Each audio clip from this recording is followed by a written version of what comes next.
No. Come on, where is it? Dave, it's your Idaho Central app here. Any chance you're missing a debit card? Let's get that taken care of for you. With ICCU's card control, you can turn any card off with the tap of your finger. You got it. And back on again. Out, out, out, out. The closest Idaho Central Credit Union branch is in your pocket. It's the fall kickoff sale at Lithia Ford of Boise. We're going all the way so you can score more for your trade-in and trade up to a new Ford truck or SUV today. Visit Lithia Ford of Boise, where Ford begins in Idaho.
This is Bronco Nation News Live. The best interviews, the most informed opinions, the latest breaking news, all from the top Boise State insiders.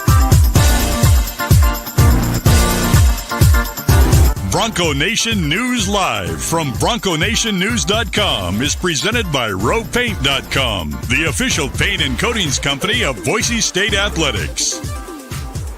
All Bronco Nation news broadcasts come from the Western Collective Studios. Head down to Western Collective's locations in Garden City or downtown Boise to try some of their delicious beers, including the Horseshoe Golden Ale, the first beer to support an NIL collective. Now, here's four-time NSMA Idaho Sports Writer of the Year, BJ Rains, with another edition of Bronco Nation News Live. Well, greetings from a Circa Sportsbook here at the D Las Vegas. BJ Rains with you. John Mallory is at the studios back at KTIK in Boise, and Johnny decided to take the long route back to Boise after the Fiesta Bowl. The flights were cheaper to stay off a day, so what better place to hang out in the Circa Sportsbook at Circa Resort and Casino in the D. Yeah. And I'll be flying back to Boise here literally about an hour after the show ends. Going to hurry over to the airport, but fun day in Vegas yesterday. Fun trip to Phoenix. Not a great result with the game, but excited to talk to you about that. Johnny Ballgame, host of Prater in the Ballgame, 3 to 6 weekdays, KTIK. Thanks to JP for working hard to get you on the air behind the scenes. And Johnny, happy Thursday to you. Hope you had a good New Year's, and we're back at it today. It's a crazy week, huh? You have to remind yourself, at least in my world, what day it is, like 2 or 3 times an hour. We're going to kick some butt. Wrap up this Fiesta Bowl talk, maybe some look ahead stuff. And I landed probably 11:15 or so last night, hustled home, took care of some stuff, up and at 'em, and ready to do a full day today, BJ. Sugar Bowl, very, very unfortunate circumstances, deciding that it will be played today. So you'll have that going on for people around there. And BJ, Happy New Year, man. Appreciate you. Yeah, I appreciate you for jumping on. You were asking me about the show today. You didn't tell me you got back at 11:15 p.m. Man, you're a nice guy. I may have given you the day off if you had told me that. But appreciate you for waking up early and doing this today. We do have a lot going on. We have Fiesta Bowl, and then maybe the biggest home basketball game of the season on Saturday against San Diego State, 2 p.m. game. And while the football team was struggling, basketball team took down Wyoming, got to 3-0 in conference play. So they're doing well as well. Johnny, as always, I am on hotel Wi-Fi, so if I dip out at all, just hang on. I'll try to get right back on. A little scratchy, guys. I think the comments, but I think it's okay, right, guys? I think you're sounding good, BJ. I just love how. So you're in Vegas. It's Circa because like you're saving money waiting in Vegas a couple of days before you fly home from Phoenix. Well done, man. Good travel planning. Hey, anybody else that went down to Phoenix and was looking at flights home, and if you're taking a family of 4, you're looking at $500-$600 one way to go back to Boise. So I think I paid a $109 to come to Vegas, and then $129 or something to go back to Boise tomorrow. So we stayed at the Circa and the D and had fun for a day, and here we are. But I am looking forward to getting back because that basketball game is going to be awesome. We may give one thought about that at the end of the show. But Johnny, 31-14, not the way we expected it to go. Everyone says I sound fine, so as you would say, get off it. The game, Johnny got off to a horrible start, 14-0. We're seeing in all these quarterfinal games, the team that had the bye get off to a rough start and have to find a way to claw themselves back in the game. Dirk Cutter mentioned the timing. It looks like that may have been the case, but Boise State battles back, got it to 3 there on the Matt Lauder touchdown, but just too many mistakes, too many penalties, too many missed field goals. Just things you can't do if you want to beat a top 5 team. Totally. I mean, they just didn't play well enough. And I think everybody, even, Boise State fans would understand or realize that for Boise State to have won that game, they would have had to outplay Penn State, outcoach Penn State, get luckier than Penn State. A couple of those factors that kind of are in the crock pot of an upset. I mean, no one's going to say that Boise State could have beat Oklahoma on January 1st, 2007, but they did all those things, right? And they were able to win that game. Kellen down in Georgia, Kellen in D.C. against Virginia Tech, all those big wins. Kellen against Oregon twice. The big wins this program has had, on paper, probably weren't supposed to win any of those games, but they did. And Boise State just didn't play well enough. And chalk it up to anything, man. Chalk it up to Penn State's better. It's okay that Penn State had a better football team than Boise State in 2024. It shouldn't take anything away from Boise State. It shouldn't take anything away from Ashton Jeanty being the best player in the history of this program now. And had about the toughest 103 yards on 30 carries against an elite rush defense I've ever seen. I see people saying like Jeanty didn't play well. Like, you know how many running backs in America could take that load, withstand it, and end up with a $103? There's one, and you saw him. No other backs could be able to get 103 against that rush defense with the line of scrimmage. Seeing what I saw going back, watching the TV copy, BJ. I love the offensive line here. They're good kids, and Tim Keene does a great job, but there were a lot of plays, BJ, a lot, where when Ashton Jeanty touched the ball, there was a dude in the backfield. He already had, it was an uphill swim for Jeanty the whole game, and I thought it was an admirable effort for Jeanty. A $103 against that defense, hell yeah. Nobody else in America is going to be able to do that. So, wasn't the game. It could have been, BJ. It was there. Like you said, this game was winnable if 4 or 5 things bounced their way. But again, that's football. Credit Penn State. And it was a good experience, though. Bronco Nation showed out extremely well. I was really impressed. I read this stat on the post-game show. I saw this on Twitter from Opta Stats, college football stat company, Johnny. Boise State, the only FBS team this century, so in the last 24 seasons or whatever it is, to have a dozen or more penalties, 4+ turnovers, miss multiple field goals, and allow 200 rushing yards in a single game to the other team. It's just not a recipe for success, but they did somehow, Johnny, have more total yards than Penn State, more first downs than Penn State, and they had the time of possession over Penn State. So, they were able at times do some things, but again, 12 penalties, 3 interceptions from Mad Dog. Ashton Jeanty had 2 fumbles. One was kind of a fluky loss. The guy happened to be standing right there with his foot barely in bounds to catch the ball on that one. They had another one that Roger Carrion was able to pick up. But as you mentioned, the 3. Well, one thing you didn't mention, you mentioned Dalmas, 2 missed field goals. 3 trips inside the 30-yard line resulted in 0 points, Johnny, for this team. So I thought that opening possession of the game really was kind of a key possession. I don't know where you were on it, but I 100% thought they should have gone for that there. They have all season long in those situations. They're 15 of 21 on 4th down. You've got a 4th and 2. And I know it's easy to look back because he shanked the field goal, but I said at the time to Mike Sanford, I would have gone for it. Sandman said he would have kicked it. take the points, take the lead. I think you go for it there. When that field goal got shanked as bad as it did, and then Penn State went down as easily as possible and scored to take the lead, I think that Penn State knew, all right, these guys don't deserve to play with us. We're going to kick their butt. And I think that put, Boise State just playing from behind was not what they wanted to do in this game. And I thought that was a huge, huge swing. I know the second field goal was big as well. Would have made it a one-score game with 9 minutes left. But I thought that first decision by Spencer Danielson to do something he has not done all year long, not coach aggressively, I thought really was surprising to me.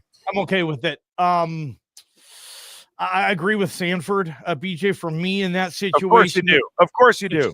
With the confidence I have in the kicker, and I have more confidence in that kid than any college kicker I've ever covered. If any kicker I've ever covered and I can pick one dude to make a kick, I'm picking Jonah Dalmas. Still, I'm giving him a pass on that, but it's really, really unfortunate. I would have settled for the 3. Calm the natives, right? We're up 3-0. Let's kick it back to them. See if we can play D. I wouldn't have factored that he missed, but yeah, dude, I would have kicked the ball too. I know that's philosophically maybe not what Spencer has done this year, but I would have settled and I would have taken the 3 on that, BJ. But the deal was like we all thought. I mean, I thought that was going to be 55-10.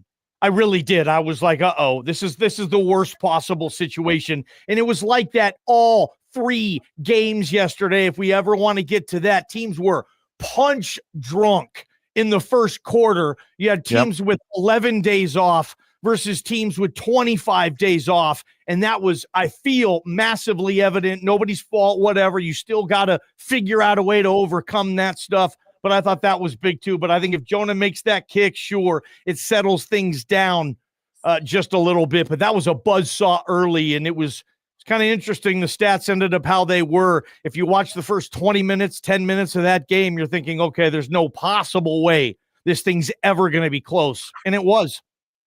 Let's hear from Jonah Dalmas briefly. This was me and Jay getting a chance to catch up with an emotional Jonah Dalmas after the loss. Yeah, I mean, obviously – we're sad and we're crying just because, we fell short of, our ultimate goal. And that was to win this game and move on to the next stage in the playoffs. And it's just, really sad that it's, come to an end. But I'm just extremely proud of this team and proud of this brotherhood for, what we set out to accomplish and to get to this point. What happened on that first field goal? I think it was just kind of the atmosphere got to me right then and there. And, I take full responsibility for, that kick. And it's not how it should have happened. I wish I had it back, but I don't. But it's just, only up from here. It's all about, the mentality and how you continue to progress. One of the greatest kickers in NCAA history, and only the second time in your career you've missed 2 in a game. I mean, just to do everything you've done but have it end this way, just how tough is that to take? I mean, it's tough that it ended this way for sure. Your last game in this uniform, you definitely don't want to go 0-2, but everyone was able to operate on that field, and I fell short of that, and I take full responsibility, and like I said, just continue to lift my head high and keep my chin up, and continue to attack each and every single day to achieve the goals that I've set out for myself. There he is, John. Were you able to hear that, Johnny? I was able to hear it on my end. I'm not sure about your viewers, but one guy, Leon, said he couldn't hear the interview. So I don't know what happened there. Sorry if you guys couldn't hear it, but I heard it okay. But obviously an emotional moment for him there, Johnny. Appreciate him coming out and speaking, because I'm going to ask you in a minute about someone that did not come out and speak to the media after the game. But Jonah Dalmas, they could hear it. So I don't know what was going on there. So again, we don't have a normal setup here. We're on hotel Wi-Fi, so I apologize. Never will say a bad thing about Circa. I'm sure it's the greatest hotel Wi-Fi of all time, but it is what it is. But Johnny, emotional obviously for him, but he said just the atmosphere got to him maybe a little bit there on the first one. And that first field goal, that shank was as bad as we've seen him in his entire career. My gosh, BJ, man, it's easy for the garage band to call U2 a sellout, okay? And it's easy for football fans to say a kicker choked or the moment got big to him or whatever demons got into his head and it interrupted his process. And Jonah, we've talked to him more than anybody on this team, BJ. We've been talking to Jonah for 5 years. We know him pretty damn well. And he's all about his process. And he's like a computer out there. And he was so good his career. mean, he came into this season, BJ, 90%. This year, he was like in the 70s. Like, I don't know. I think he just couldn't find a game rhythm this year. He just didn't kick enough field goals, and that's nobody's excuse. I'm not making excuses. I just think Jonah couldn't find a rhythm. So every time he did get a chance to make the field goal, it was the biggest thing ever, and I think he put too much pressure on him. But again, what do I know? I'm not the garage. I don't want to be the garage band making fun of you two for selling out, right? But kicking is, I don't want to quote Yogi Berra, but a lot of kicking is mental. It's not as physical as much as it is mental, in my opinion, psychological. And dang it, man, the worst part about it for Jonah is he can't make up for it, man. He can't go back and then go into the indoor and kick 400 times over the weekend and correct it, right? Now, I mean, he probably did anyway, but man, I know he wants it back, and that's what sucks about football. But hell of a career for Jonah, and I look forward to seeing what he does. And yeah, it's sad to see the guys that you've covered for so long crying and having, let's be honest, their worst game is a Bronco in their last, maybe most important game is a Bronco. I hope that doesn't eat him up, because he had an amazing career, and I think he'll be a Hall of Famer at this school. At one point, get Jonah in the Boise State Athletics Hall of Fame, and we'll remember the good moments, the 90% moments, BJ, with Jonah Dalmas. Good interview. No doubt about it. And the rest of that interview, if you missed any of it, he talks for a couple more minutes. You can go to BroncoNationNews.com YouTube channel and watch that as well. I want to switch to some other topics here, Johnny, and Maddox Madsen, get your thoughts on his play in this game as well. But first, I do want to thank a couple of our sponsors. Western Collective, the Horseshoe Golden Ale, the Orange Chaos Seltzer. They'll be available Saturday at Extra Mile Arena as Boise State brings in San Diego State. 2 p.m. national game on CBS. Get your tickets now for the nationally televised game on Saturday, 2 p.m. on CBS. And while you're there, make sure you pick up the Horseshoe Golden Ale, the Orange Chaos Seltzer, and visit their brewery there in Garden City. RowPaint.com, our title sponsor. All your painting needs, whether it's concrete coatings for your back patio, your interior, exterior painting, your back patio, garage, they can do great stuff with those concrete coatings. So highly recommend concrete coatings and all the painting services offered by rowpaint.com, 991-0567. And it was good to see Andy Rowe down in Phoenix, but our title sponsor, check them out. All your painting needs, rowpaint.com. Idaho Central Credit Union, ICCU.com. They're helping out Tyson Degenhart. They're helping out Bronco Nation News. They can help out you as well. The card control, you can, if you're going out of the country or need to do some things security-wise, it's so easy. Literally a button on your app to turn your card on or off if you lose it. If anything goes wrong, can't find it for a day and don't want to deal with the hassle of having to put in for a new card. So there's a branch pretty much on every corner, but the easiest is that mobile eBranch online banking right there in your smartphone. Give their website a view, iccu.com. Matt Bauscher and Bauscher Real Estate will be picking our Bauscher Real Estate Player of the Game on Saturday over at Extra Mile Arena. When you buy a home or sell a home with Matt and his team, you get to meet everybody in that picture. The first-hand service is unmatched. There's a reason he's the #1 realtor in the Treasure Valley. Online, you can view his website, BauscherRealEstate.com, and you'll see him courtside Saturday for the game as well. And Ridley's Family Markets, ShopRidleys.com. Locations across the Treasure Valley, the state of Idaho, surrounding states. Ridley's Family Markets, ShopRidleys.com. Download that Skip app, get savings up to 40% off on the smartphone at ShopRidleys.com. And they are our major sponsor for our VIP basketball experience to Las Vegas. Round trip for 2 to Boise, down here to Circa on a private jet. You get a night hotel, 2 tickets to the game. This is for the conference game in February. So if you want to go to Circa Resort and Casino and stay and watch the basketball game, all you got to do is subscribe and be a yearly subscriber. It's a subscriber benefit. A subscriber benefit of being a subscriber. We do some free giveaways and things and reward our subscribers. So all yearly subscribers are eligible to win our prize, and just jump in, be a yearly subscriber, and you're eligible to be for this trip. And we'll give it away here in a couple weeks, and February 4th is the big day. So looking forward to going down to Las Vegas or coming back down here to Las Vegas, Circa Resort and Casino as part of our VIP basketball experience. All right, Johnny, let's talk about Maddox Madsen, his performance in this game. He was still getting just absolutely tons of negative hate on social media after the game. Fans saying they need to move on, go in the portal for a new quarterback. I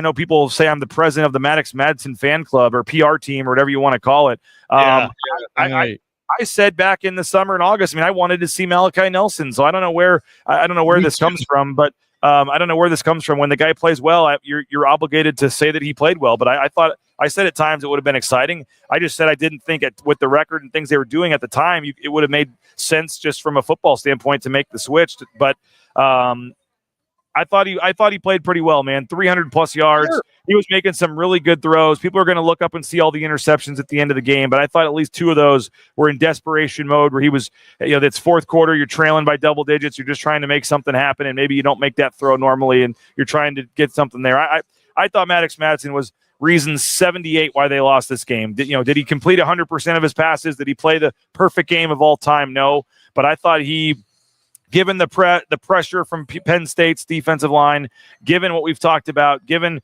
watching the game in the press box, and Johnny, we had a unique angle. We were kind of in the corner for this one, so we could see some of the, I don't want to say all 22 angle, but we had a little different angle than we usually do when we're on the side. You could see some things open up and develop a little differently, I thought, from that angle in the corner.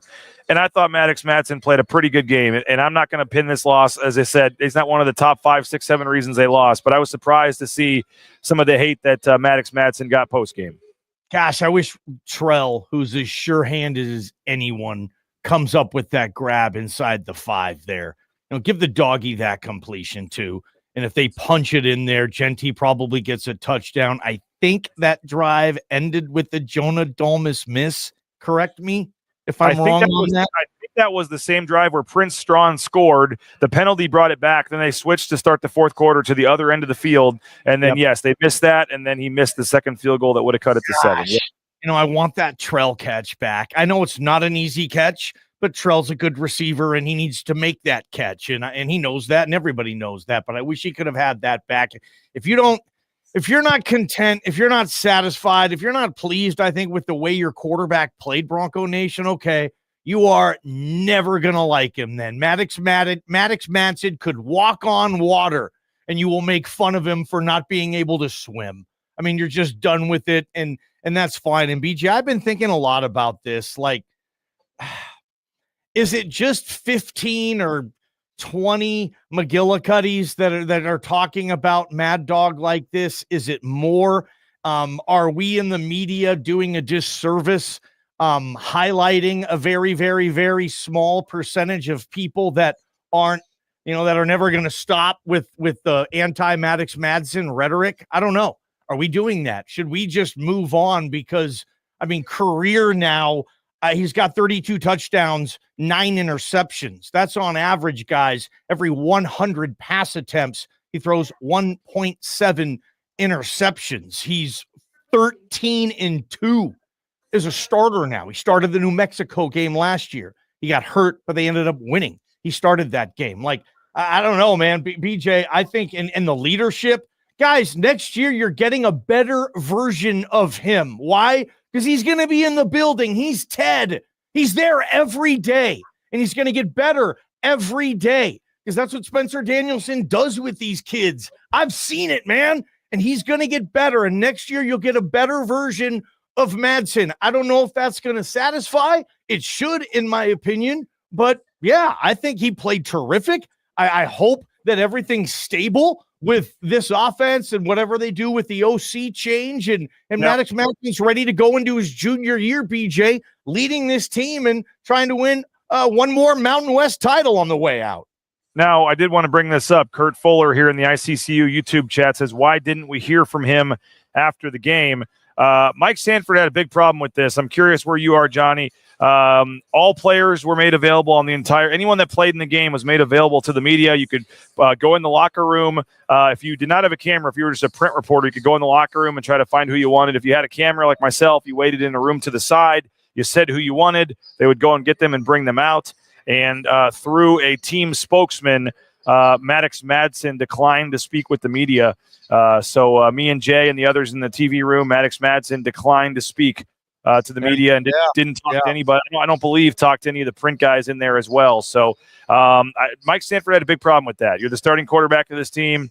I'm kind of indifferent on it. I don't really know how I feel. I mean, it was disappointing that he didn't want to talk, but I saw him crying walking into the locker room. By the way, shout out to Steve Cooper. There was some thought on if he was even going to stick around for this game. He did stay and coach in the Fiesta Bowl. He also got engaged while he was down there in Phoenix. Kelsey Messer, the Spirit Squad coach, shout out to Kelsey Messer and Steve Cooper. They are now engaged. They posted it on social media. So Cooper gets the UCF gig, decides to stay as the assistant quarterbacks coach to coach in the CFP game with Boise State. Pretty cool that he decided to stay, and then gets engaged to the cheer coach. So I think Boise State may be looking for a new cheer coach here at some point, probably. But that's a twofer, BJ. And shout out to Cooper. That guy is awesome. I got to know him, I think, better than any other media member there this year, BJ. And he was my low-key hopeful that would get this job at Boise State. And if he's good enough to be the OC at UCF, I would think he would have been good enough at Boise State. Plus, he can coach your quarterback too. Anywho, Cooper, you're the man, dude. Good luck. Yeah, that was interesting. But I did see him and Maddox Madsen have a long embrace in the tunnel after the game.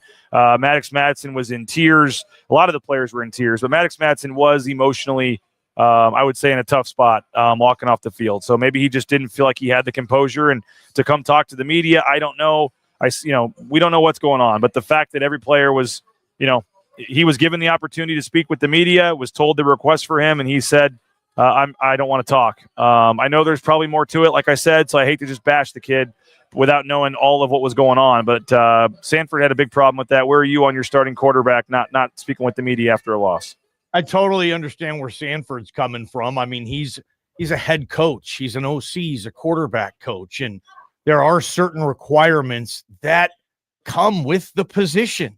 And I don't think they're all that negotiable. I don't think you can be the aloof quarterback leader guy. I don't think you can. These guys have to look up to you. And so I understand where coach is coming from there. Absolutely. I mean, you will go down with this ship, right? I mean, it's your team, your offense, and you speak for them. Most offensive linemen don't like microphones in front of their face. That's not why they got into this sport. They got in it to push people around and take advantage of their size, right? That's the quarterback's job.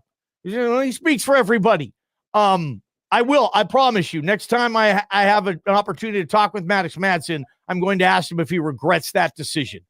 I don't know if teammates get bugged about that. Like, are Mad Dog's teammates pissed at him for not speaking to the media? I would say, hell no. I don't think they care. I don't think it's a deal in that Blameyer. And in the Blameyer is what matters. I do not think one teammate told anybody, hey, you see Mad Dog? He declined the BJ Raines interview. What is he doing? You know what? We know what happened when Max Rice declined the interview last year. Yes. BJ versus Max. One of the low key battles of 2024. That's gonna make my year in review podcast that I'm gonna do. I'll keep you guys posted on that. Just kidding. But yeah, BJ. I don't know if I have a problem with it. I want to know why, but it's not the worst thing for me. And I can tell you, in my opinion, I don't think his teammates give a rip. And for me, that's what I would be concerned about if I'm a quarterback. Did I let my team down by not talking to Jay Tust? Stacy's available. Hey, I want to get to some other topics here in a second as we roll along here, looking back at the Fiesta Bowl. But Snake River Pool and Spa, patio and game locations in Twin Falls, Boise, Meridian, Nampa, been around since 1978. They're part of the Boise State home team. Check them out online at thespateam.com, whether it's a spa, whether it's a pool table for the game room, a sauna for your garage or something. They got you covered. Online, view their full inventory at thespateam.com. Lithia, Florida, Boise. All-wheel drive vehicles. I guess there was some snow. Is there still snow on the ground, Johnny, when I get back today? I know it was snowing yesterday, the day before there in Boise. Lithia Ford Boise has the vehicles equipped for the conditions of an Idaho winter with those all-wheel drive vehicles, the four-wheel drive vehicles. We've got our F-150, and you can purchase a vehicle ready for the conditions at Lithia Ford of Boise. And don't forget, they have 6 NIL deals with student athletes, and they've been helping some of your favorite Broncos, including Jonah Dalmas, Matt Lauder, Ahmed Hassanin, Andrew Simpson, with vehicles for the season. They're going to have some new guys when those guys depart, at some point here. They had Riley Smith in the past, so Lithia Ford of Boise is supporting Boise State student athletes. Return the favor for your next car or truck purchase at Lithia Ford of Boise. Taco Bell is hiring. If you're looking for a job in the Treasure Valley, one of the freestanding Taco Bell family-owned locations is hiring. TacoBellWorks.com. You can get more information, apply for a job, or just go into one of the Taco Bell locations. They have the paperwork right there on a table when you walk in to apply for a job. Great promotional opportunities, free food while you work, half your wages the next day after your shift. That's right. You don't have to wait 3 weeks to get that first paycheck. The very first shift you work, the next day you get half your pay. SON Management, the Nicolason family, we appreciate their support of Bronco Nation News. Go online, TacoBellWorks.com to get more information. TCS, Transportation Compliance Service, Complete Trucking Compliance Management. They can help you out. TCS, they're a local company in the Treasure Valley helping out folks all over the world. Transportation Compliance Service, transcompservice.com. If you want to get into the trucking industry, highly recommend the folks at Transportation Compliance Service. All right, Johnny. Ashton Jeanty, one quick thought on him. He finishes short of the record, obviously, by 27 yards. Sits out 2 halves earlier in the season, and he falls 27 yards shy of Barry Sanders' record. And that was quite the – talked to Sanford about it on the postgame. That was quite the final 4 minutes there where normally you would throw the ball every play to try to get back in this game, but they did, know the number they were shooting for, and they gave Ashton Jeanty 5 or 6 carries, I think, there in the final 3-4 minutes of that game when you would typically pass that ball, every single play. And so they were kind of balancing giving him a shot at the record with trying to move the ball down the field and get more points. And unfortunately, he just wasn't able to do it. But that was a weird, almost awkward scenario there late in the game where they're trying to get him a couple carries and get to the record when in a meaningless game here. And I brought up, Johnny, I don't remember if you were sitting with me courtside or not. I remember Anthony Drimmick in the Mountain West tournament was 2 points away from the school record in his last game, and they were down like 15 points with 10 seconds left. But they called timeout to set up a 3-point shot to get Anthony Drimmick the final shot, and he airballed it from the corner, and that was the end of his career. But I mean,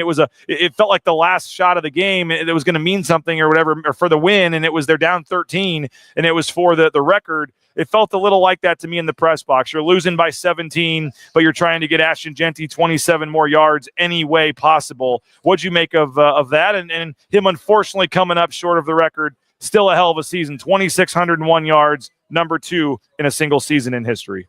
Well, I could say I would have done the same damn thing in that situation. You get it. You're not going to win the game. And you want the kid to get the damn record because the kid wants the record, and the kid is giving you way more than you ever could have asked, expected, even imagined.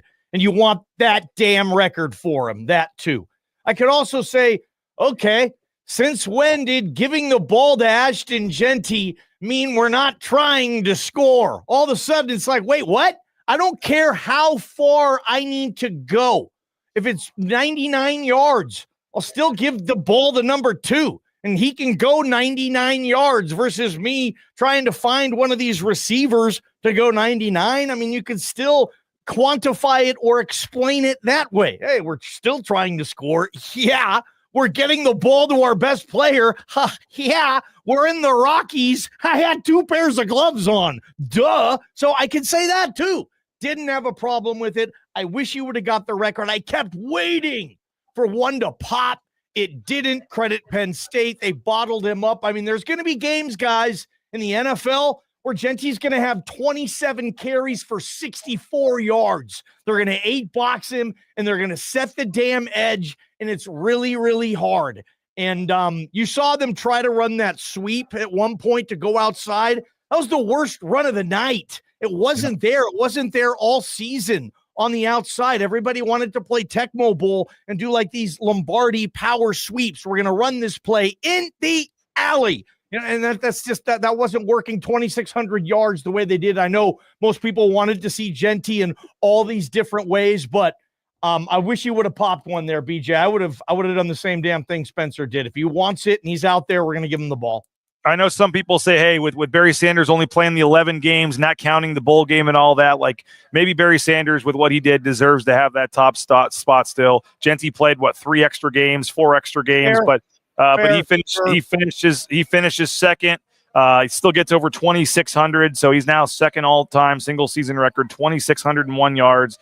Heck of a season, going to go down in history when they decide to do statues or Ring of Honor or whatever they decide to do. He's certainly going to be one of the ones that that gets up there, runner-up for the Heisman. And I thought it was cool, too, that Tyler Crow got in the end zone, a little trickery, a little deception, I guess, not trickeration, but they had Genty go in motion. Tyler Crow, man, a 6-year local, walk-on from Skyview High School in Nampa, Idaho, can now say he scored a touchdown in a Fiesta Bowl.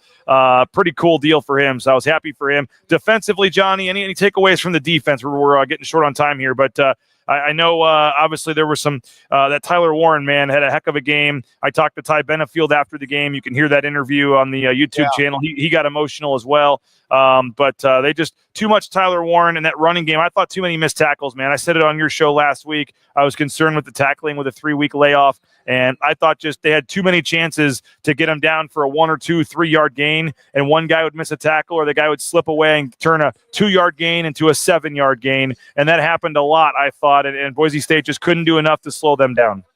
The number one moment for me in this game, and I don't care what Penn State fan says about it, Matt Lauder scores the touchdown. It becomes a 3-point game. Penn State gets the ball back. They're around midfield. It's 3rd and 14. And Drew Aller, oh, man, a play that should live forever in Penn State at State College.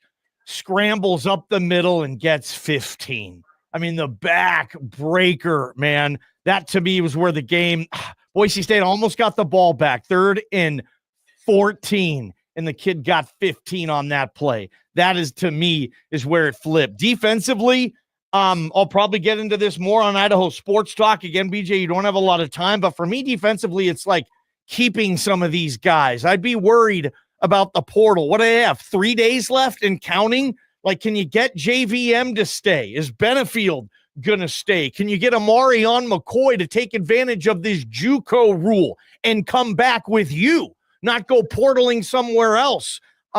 Because, I mean, but that to me is the biggest thing. You have a lot of pieces come on back on this D, but the new world of college football, and you're for a group of 5 team, now you got to worry about keeping them and paying them. So we'll see.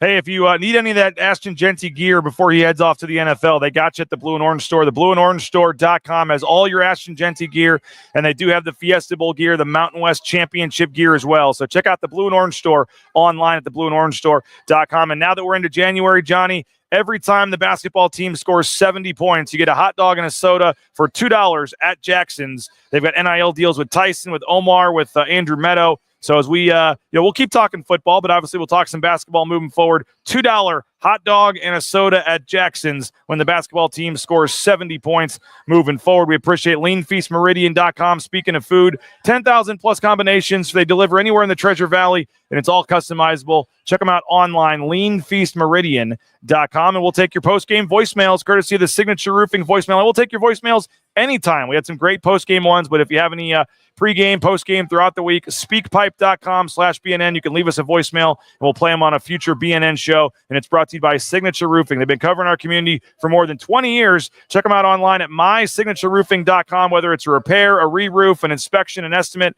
they got you covered.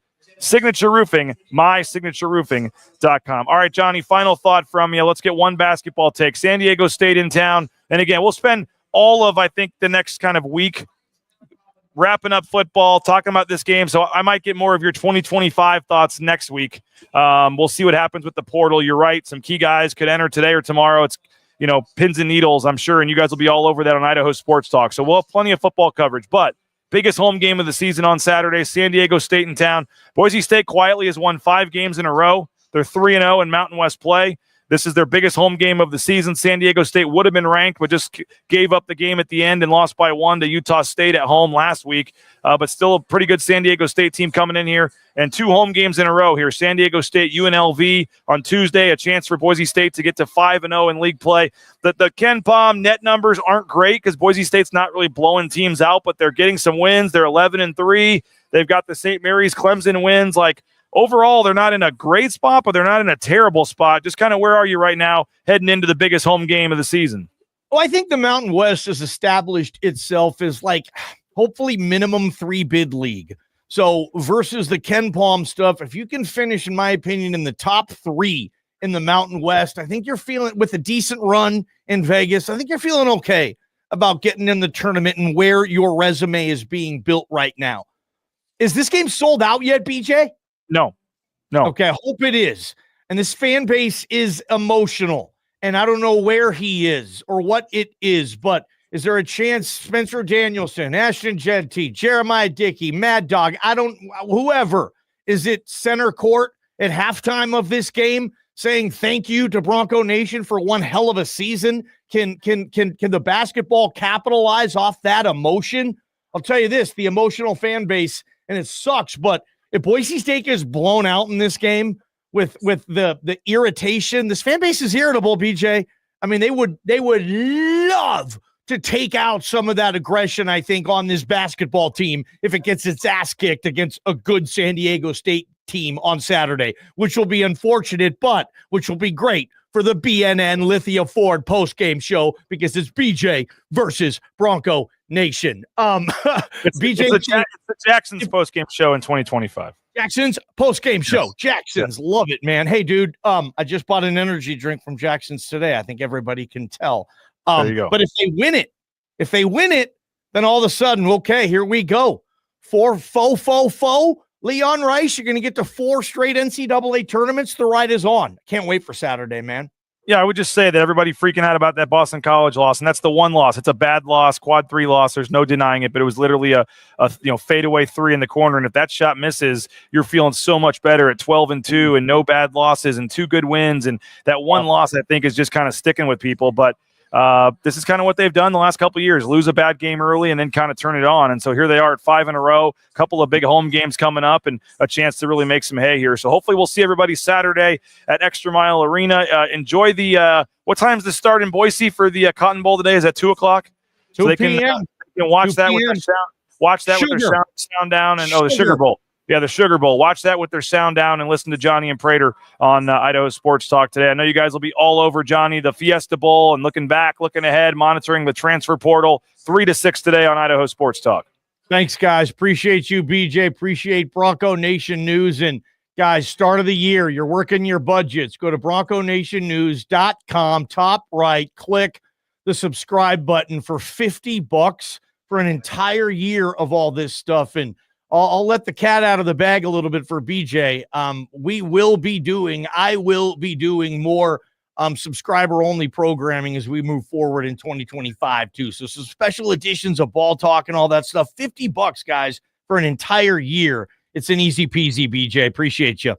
Appreciate you. Thank you, JP, for helping get us on as well. Listen today, 3 to 6, Idaho Sports Talk. I will make my way back to Boise today. Make sure you check out Circa Sports, Circa Las Vegas, Circa Resort and Casino next time you're in town. Great spot to stay and hang out and watch sports if you're a sports fan. We'll be doing our Mountain West tournament and stuff again down here, Johnny. So that's the next trip, Johnny. We already got to start planning to get you and Prater back down here for the Mountain West tournament again in March. So appreciate it.